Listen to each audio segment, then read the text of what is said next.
انہوں نے آنکھوں میں شرارت لیے کہا، جس پر نہ چاہتے ہوئے بھی مقابل کا قہقہا چھوٹا تھا۔ اب چھوڑ بھی دے اس بات کو، اس وقت میں بہت چھوٹا تھا۔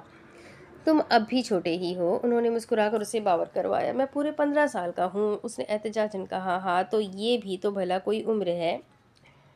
یہ بھی بھلا کوئی عمر ہے، انہوں نے لاپرواہی سے کہا۔ ویسے آج میری یاد کیسے آ گئی؟ انہوں نے سوالیہ نظر سے اس کی طرف دیکھا۔ آپ بھولتے ہی کب ہیں مجھے؟ آپ کو پتہ ہے آپ بہت اچھے ہیں، بہت زیادہ۔ اب تم مجھے مکھن لگا رہے ہو۔ انہوں نے ایک آنکھ اچکا کر شرارت سے کہا۔ نہیں، ہرگز نہیں، میں سچ کہہ رہا ہوں۔ وہ اپنے ہر انداز سے انہیں یقین دلانے کی کوشش کرنے لگا۔ ویسے تم بھی بہت اچھے ہو، مگر بس ایک مسئلہ ہے، اگر تم اپنے غصے پر تھوڑا قابو پا لو تو باقی سب ٹھیک ہے۔ بچپن سے ہی اس کا غصہ بہت غضبناک تھا۔ میں نہیں چاہتا کہ اس غصے کی وجہ سے زندگی میں کبھی بھی تمہیں پچھتانا پڑے۔ وہ اپنے میٹھے لہجے سے ایک بار پھر اس پر زہر قائم کر رہے تھے۔ مانو گے نا میری بات؟ اسے خاموش دیکھ کر انہوں نے ایک بار پھر سے کہا۔ آپ کی نہیں مانوں گا تو پھر کس کی مانوں گا؟ اس نے اپنی بھوری آنکھوں سے سامنے بیٹھی شخصیت کی گہری چمکتی شہد آنکھوں میں دیکھ کر کہا۔ آپ نے مجھے قرآن حفظ کروایا ہے، آپ میرے لیے قابل احترام ہے۔ اس کے ہر انداز سے سامنے بیٹھی شخصیت کے لیے احترام جھلکتا تھا۔ اب اس کے آگے کی کہانی میں آپ کو اگلے ویڈیو میں سناتی ہوں کہ آگے کیا ہوگا۔ یہ جاننے کے لیے میرے ساتھ بنے رہے۔ ویڈیو کو لائک کریں، چینل کو سبسکرائب کریں، بیل آئیکن کو ضرور دبائیں۔ تو ملتے ہیں اگلے ویڈیو میں، تب تک کے لیے اپنا خوب سارا خیال رکھیں، مجھے بھی دعا میں یاد رکھیں۔ اللہ حافظ۔